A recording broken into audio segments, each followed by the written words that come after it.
everybody. Welcome to Always Be Encouraged. I'm Bernie J, and I'm here with my friend Margrana Reynolds. She is a writer and a marriage and family therapist. I am not a writer. I'm Yes, not a writer. she's a writer. She just hasn't published anything yet. But anyway, today we are going to be talking about panic attacks. So, Margaret, what is a panic attack? A panic attack is caused by a lot of fear, anxiety, worry. When we're worrying over and over and we are very scared, it's usually bring about a panic attack. Okay, so if I were like, what type of symptoms or what type of things would be happening to me to let me know that I'm having a panic attack, or if someone else were having one? How would we know? What would be going on that could reveal to us that, hey, we're having a panic attack instead of something else? The symptoms of panic attack is similar to that of a heart attack. And we have rapid heartbeat. We are out of breath, we are sweating, and we are very, very scared. And most times people believe that they are going to die and they go to the emergency room. It's a good thing if you are having those symptoms to go to an emergency room to make sure you are not having a heart attack. Okay. Okay. So you said rapid heartbeat, um, Rapid breathing, rapid breathing, sweaty palms, sweaty palms. You and know, feeling scared. just fear and anxiety. Yeah. You know, some of the, as you describe these symptoms, it kind of, I guess, takes me back to a time when I was living in New York and I was working. And I was under a tremendous amount of stress and pressure when I worked at this job. And not only that, I was going through a very, very bad breakup with my boyfriend at that time. And so I'm not sure if it was a panic attack that I was having, but the symptoms you described make me think it was. But the only thing is I was having a lot of mental confusion as well. So you didn't mention that. So Yeah, sometimes there is mental confusion. okay, because it reminds me, you see, of one of the last times that he and I were together. Now it wasn't the last time, but it was one of the last times, and I was at my place, and he came by because prior to that we had been living together. Yeah, I was living apart from God in sin, and I decided to separate myself from him. And so I'm living at my place, and of course, like I said, we're going through a bad breakup. So he came over, and I don't remember the whole conversation, but just vaguely, trying to tell me, like, why don't you come back? Let's get back together. And he was standing in the door looking all pitiful. And of course, I was standing there trying to keep it together, like, no, it's over. I am not going back to you. But inside, my heart was just aching, and I was torn because we really had at least I thought at the time, we had a pretty good relationship. We really cared about one another. And, I just loved him. And so it was difficult for me to say no. But nevertheless, I knew that I needed to do so. So anyway, I said no, right? And so he heard the music playing in the background because I had this boom box that he had given me. Well, at least I thought he gave it to me. And so I'm playing my music, and I'm saying, no, it's over. So he's like, well, you know what? I want my boom box back. And I'm like, no. He's like, yep, I'm going to take my boom box back. I'm like, no, you are not going to take your boom box back. So next thing I know, he's grabbing the boom box. I'm grabbing the other end, and we're pulling back and forth and back and forth. And of course, he's taller, stronger, and, bigger than I am. So of course he wins, and I just fell back, and I was like, wow, I cannot believe he wants his boombox back, because I thought we had something special, and I didn't understand why he wanted his boombox back. It's like, Can you give me all the loving that I have given you back? Girl, I was hurt. So anyway, that was painful, very traumatic. And I guess, Margaret, in retrospect, him taking that music box back actually was probably a pretty good thing. Because, can you imagine what I'm listening to? What type of music I'm listening to? What? Love songs.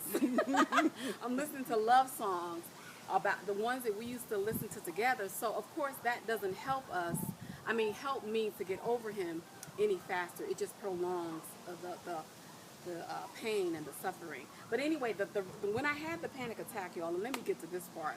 I was in the mall, and I just remember being stricken with fear and anxiety, and I could not move. And I found myself in a corner, like feeling trapped, like I can't move, I don't know what to do. I was afraid, I was full of fear and anxiety.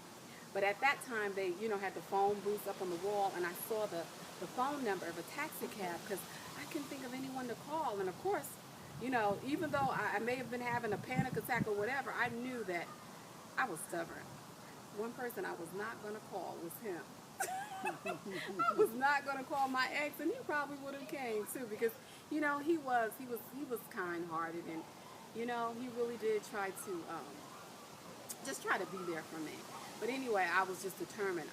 I'm not calling him, and I couldn't think of anyone to call, but I knew somehow to call on God. And I remember lifting up a prayer and asking God to help me to get out of the mall, because I was so sure that everybody around me, Margaret, could see that I was having this, whatever it was, this panic attack, and I was just afraid that they were laughing at me because of all the noise that I heard. It was so loud, and seemed like when anyone laughed, even if they were far off, far away from me, it seemed like they were laughing at me. Mm-hmm. So, which brings me to my next question. If I or anyone else is having a panic attack, can people tell, by looking at us, that we're having a panic attack? This is a common belief. People believe that when they're having a panic attack, everybody around them knows what is going on. And that makes it worse because that heightens up the fear. But when you're having a panic attack, someone could be next to you, close to you, and is totally unaware that you're having a panic attack. No one can tell you are having a panic attack unless you tell them. Okay, so I don't know if I handled things right or not, but one of the things that I remember doing, and maybe you can tell me. First, let me ask you this, because then I can ask you if I handled it right. So what are some of the things that a person can do if they're having a panic attack? And I know you said, definitely, go to the emergency room if you're not sure, because we don't want to tell people just take it lightly and it's more serious than what it is. But what are some of the things that can do if they have learned, that it's a panic attack and not a heart attack? Because I remember one of your friends, she kept thinking she was having a heart attack and it was a panic attack. And she went to the emergency room, you said, several times? She went to the emergency. She was a nurse, and she went to the emergency room several times because each time she has a panic attack, it is so scary, and she thinks that she's dying, so she goes to the emergency room. Now, the hospital she went there, she works together with all the nurses, and when she came, the nurse started laughing at her, and that was the last time she went to the hospital because she was having a panic attack. But most people end up going to the hospital, and that is fine. But what we have no control whatsoever when we are having a panic attack. So the most we can do is to distract ourselves. We need to think about something else, do something else, and start doing deep breathing. Sometimes when I tell people to do deep breathing, they do. That's shallow breathing, That right? is very shallow breathing, and it will intensify the panic attack because that is how you breathe. You breathe very shallow and very quickly when you are having a panic attack. So what you want to do is the reverse. Slow it down. Yeah, you breathe very slow, very deep, That is one thing you can do. You can distract yourself. You know, you could get up, make a cup of tea. Chamomile tea is a very good tea. It's very calming. Yeah, it's very calming. You could make like you did. You made a phone call. You Yes, when I call the taxi, right? So you're saying do things that distract you Yeah. from having it. And so I had to focus on how to get out of there. I had to pray and talk to God, not out loud because I didn't want people to be staring at me. And I already thought they were staring at me. But I called on God and God, please help me. I had to register the phone number of where to call. And then I had to tell the dispatcher at the taxi company where to pick me up at. So all of those things, I guess, helped to distract me. Yeah, from it helped to distract you. Mhm. Yeah. And then also just being able to focus and try to walk out of there, because that seemed like the hardest thing to do. Yeah. But to walk out of there when I felt like everybody was looking and staring at me, which wasn't so, but that's just how I felt inside. And I felt that they knew that I was having this attack or whatever, this thing on me, and nobody helped me. Nobody knew. Nobody knew. Thank you. Nobody knew. And so by having to force myself to walk out of there, that was also another distraction. And I'm going to tell you, when I got into that taxi cab, it was like I felt a relief to get away from the crowd and from all of those people. And So- and you did all the right things to distract yourself. Well, praise God. So let me ask you this. So I think that part of my fear, I guess, was just, again, thinking that people knew, and like you said, they didn't. So I think this will bring relief to a lot of people to know that people can't tell if and when you're having a panic attack. And what you just mentioned there, people is afraid that other people will see them having a panic attack. And I want to think this is when you start having panic attack, that is the greatest fear in your mind, so that you are scared of going out, and the more scared you are of having a panic attack, that just being afraid of a panic attack brings on a panic attack. Wow, that's deep. Okay, that's good, sister. And I think too, because you had shared this, which is why I wanted to, of course, talk about this, because you had shared some things with me previously, in that one of the things or reasons why we also have panic attacks is because we're trying to control the situations in our lives. Just like with me, I wanted to control what was going on my job. I wanted to control my relationship and or control him, and I had no control over his decisions. You know what I mean? I could only have control over my choices, and I don't know if I should. Well, I made a decision. Okay, and what happened was I made a decision that my boyfriend didn't like, and after I made a decision, then he made a decision that I didn't like. And so it's just like I was losing control. And of course, I mean, even if you think you're doing a good thing, I thought I was doing such a good thing. I felt convicted that, you know what I mean, this is wrong. I felt convicted that I'm living in sin with you. And I just decided for us, okay, which was really, I can't decide for him, but I thought I could decide for him. Listen, I'm convicted that this is wrong how we're living. And so I have come to the conclusion that we're not going to be having sexual relations anymore. You can imagine how that went over, huh? And it didn't go over too well in the end. Initially, he was cool, because one of the things about him, he was always cool, and I could talk about anything with him. But when we try to make decisions for other people, that just shows we're trying to control them and tell them. And I was trying to make a decision for him, which obviously he wasn't in agreement with. And when I saw that he wasn't in agreement with it because he started seeing someone else who was going to have sex with him, okay, then I was like, what? Out of control once again. I was losing it. Like, what? I can't believe this. So as a result, I felt like my whole life was snowballing out of control. The things were snowballing out of control at work. And just like the life that I knew and was once living, it was seemed like it was over. So I was full of fear and anxiety, Margaret, that I couldn't control my life anymore. You mentioned a lot of stuff that people do that cause them to have a panic attack. One of the main ones is that we try to control what we cannot control. And part of what you did, as you said, you was trying to make decision for him.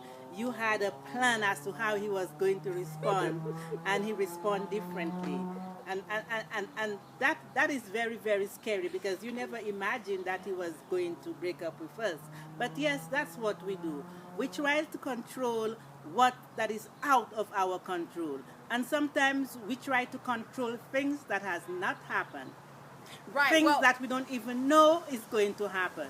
We try to control a boyfriend that we don't have, that probably we think we would have him 20 years from now. And in the present, we are trying to control him. When we are doing these things, we can only make ourselves ill. We cannot control what has not happened. I know of a girl, she was going to court. The following, day was a court day. And she was so worried, she was so stressful, trying to control the judge, trying to control the decision, that she had a panic attack. She spent all night in the emergency room. Oh. And she was so scared that they would not give her what she wanted. Mm-hmm. But when she went to court, the judge just gave her kids back. So all her worrying, all her stressing, bringing her blood pressure up was for nothing. So most times, we need to give up what we cannot control and control what we can control. All of us can control how to clean our house. So that's what we need to do. So Get we up need to and- go and clean our house instead of trying to control somebody else. And you know what? It's such a good point that you said. Like, I was trying to control him, and because we were still living together, and like I'm trying to control things, and I'm living with him. Like, no, we're not gonna have sexual relationships anymore. I mean, how dumb is that? And I'm living with him, but I'm trying to control him Probably you were saying for the rest of your life. in his own house. I mean, I just wasn't. Yeah. Now, in retrospect, I think I made the best decision that I could at that time. But at that time, you were in so much pain, you just could not appreciate it. Well, Because we usually, sometimes we make decision in the present that is so painful, and we know we are doing the right Right thing. decision. But when all the pain is gone, we are happy that we made that decision. yeah, in the end, afterwards when the pain was gone, but I thought I was never going to get to the point where I would stop crying because, once I saw that he didn't want to go by what I said, like, okay, we're not going to have sex together, but we can still live together and we can still be lovey-dovey and we can still, because, I love you, baby. But he was like, when I saw in the end that, okay, he's going out on me, you know what I mean? And he's going to be with other people who want to have sex with him, then I said, okay, it's over. So I had to leave, you know what I mean? Because, like I said, I made a decision that affected him, which he didn't like, and then he made a decision which affected me, which I didn't like. And so I made a decision to end it at that point. And probably So- you were thinking that you'd never get another boyfriend again. You just had to go there, huh? Well, maybe that was in my mind, and the thing is I have since been boyfriendless for, years, and it's okay, after that I was boyfriendless for years and it was okay. But this is another thing, you know what? The fear, the anxiety, the stress, the worrying about things. And there is an old saying or adage that goes that 90%, we're worrying about 90%, 85 to 90% of things that will never happen. You heard of that before, right? What I have heard about is 80 to 95% of illness is caused by our imagination. Not anything real, but something we imagine. Wow. Yeah. And worrying about what's going to happen tomorrow or in the future. And yeah, these things can really bring on, again, that stress and that anxiety and that fear. Right? Yeah. God know that We would we be had worried. enough things are going to happen for us to worry. He knew that there were things in our lives that would knock us off our socks or Off our feet. feet.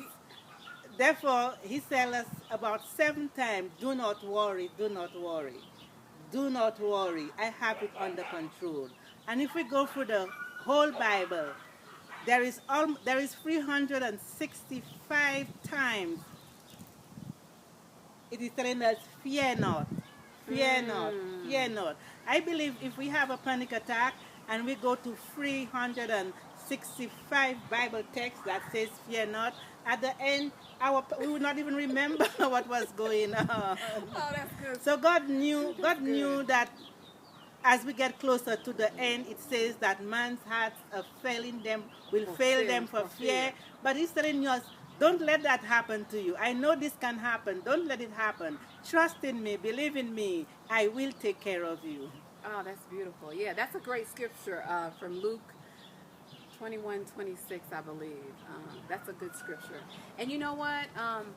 Once, like I said, I think in the end it was a good thing that he did take that music away from me, because I was like, well, what am I going to do now? Because at that time, I don't think I had a TV because I was really into music. And so, of course, eventually, I started turning to my Bible and reading the Word of God. And one of the things that I always remember that people said is a good place to start, because I didn't know God, and more importantly, God didn't know me, because I was not in right relationship with Him. But I had heard that a good place to start is in the Psalms and in Proverbs. And so that's what I would do. And I think that was the beginning of a healing process for me.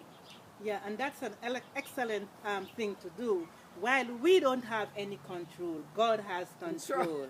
And we can trust, we could place all our situation in His hand and trust Him to take control of it and work it out for the best.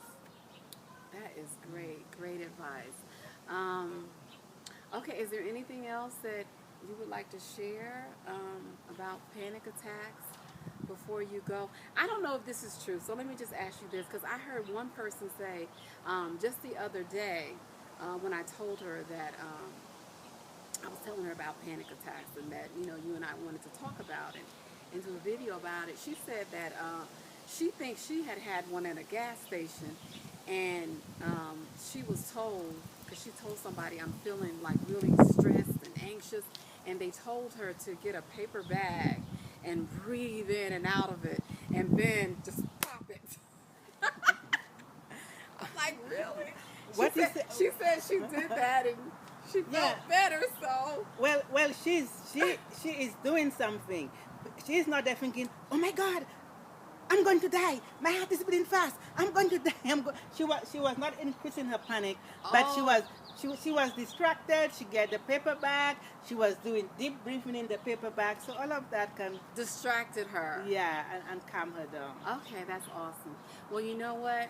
I don't know where you are in your walk and relationship with God today, but I just want to encourage you that if you don't have a relationship with Him, to get to know Him today and surrender your heart to God and let God make something beautiful out of your life today, and always be encouraged. And remember, we need to control our thinking.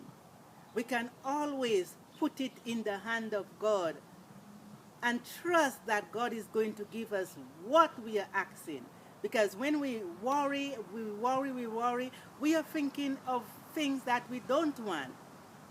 And when we are thinking that things that we don't want, we hold it in our heads and it will come to pass. So let it go. Give it to God and relax. He'll take care of you. That's good advice, Margaret. Something I wanted to say that you said about that, what you said. You're saying, you're telling them that we should control our thoughts, but you're saying, God is in control. So how do we do that? How do I control my thoughts and yet know that God is in control to control my thoughts? Anything about you as a person you can control. That's not where the problem is. The problem is we are trying to control somebody else or an event that has never happened. But anything about us, cause with me and the help of God, I can stop thinking about, oh my God, I'm never going to get a boyfriend. Instead, I would say, you know what? There are plenty of fishes in the sea. I'm going to get a better one. Okay, so you're saying with God's help, we are able to control our thoughts. I love it. But sometimes we try to control somebody else's thoughts. Yes. So with the help of God, remember, you can control your thoughts. Talk to you next time. Always be encouraged. And if you like the content that you've heard, please subscribe and let us know if we can talk about anything else that you will find beneficial to you. Remember, she is a marriage and family therapist, and so I think we need to just get as much information out of her as possible. Thank you. Goodbye.